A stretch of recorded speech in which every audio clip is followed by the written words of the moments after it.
So in my last video, I talked about how back in the day, if you wanted to make a phone call, you had to have a dedicated telephone. Okay, if you wanted a picture, you had to have a dedicated camera, so on and so forth. But all that changed with the invention of the smartphone.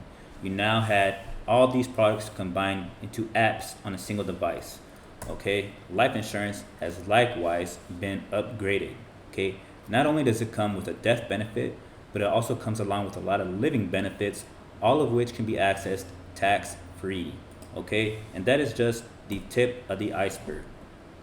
Here, I'm going to show you how you get to access your money while you're still alive, tax free. But first, here's that slot with the CPA. The Wall Street Journal called best-selling author Ed Slott the best source of IRA advice. And USA Today said it would be tough to find anyone who knows more about IRAs than CPA Slott. Let's switch gears to another way to eliminate huge taxes: life insurance. Just so you know, I say it on every program, I do not sell life insurance. I don't sell stocks, bonds, funds, annuities. I'm a tax advisor and an educator. And as a tax advisor, I'm advising you to take advantage of the single biggest benefit in the tax code, and that is the tax exemption for life insurance.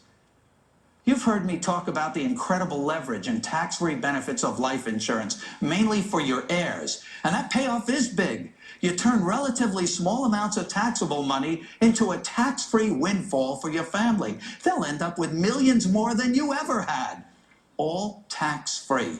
It's truly the best tax leverage available under the tax code, but it's actually better than you think, especially if you're thinking, what's in it for me? Anyone thinking that?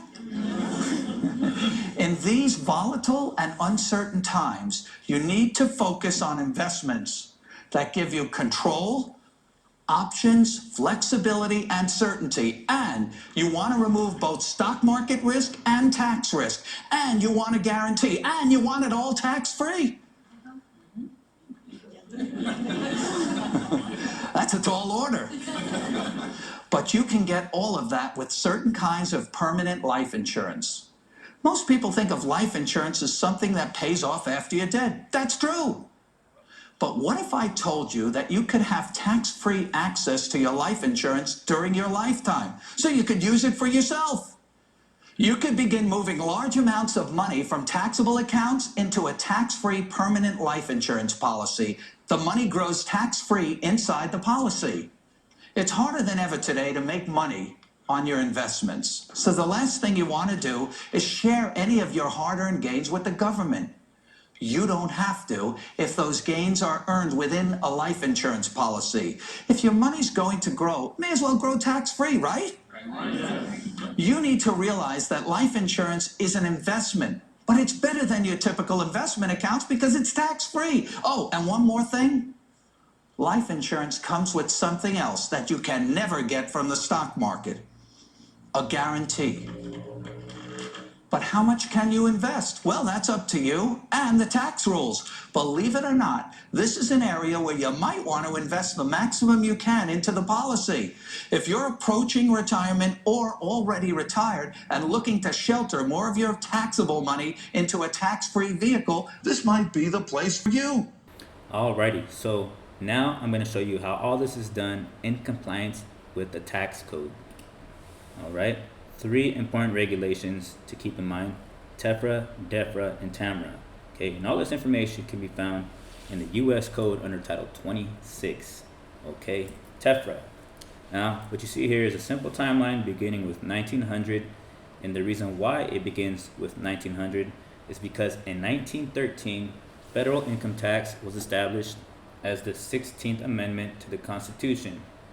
Okay, passage of TEFRA in 1982 established what characteristics must be present in a contract to qualify as a tax-free life insurance policy.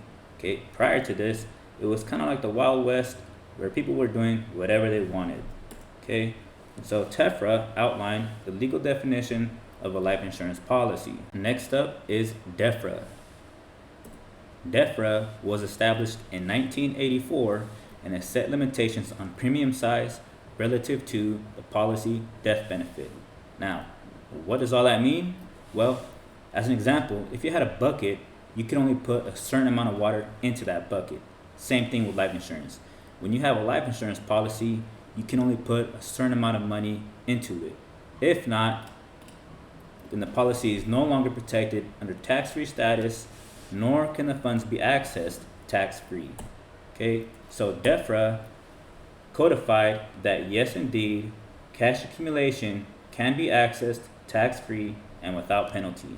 And finally, we have TAMRA, which was established in 1988 after complaints from banks and credit unions because people began shifting all their savings into life insurance policies. So what this did was slow down the flow of that money. Okay, TAMRA states that life insurance cannot be fully funded all at once.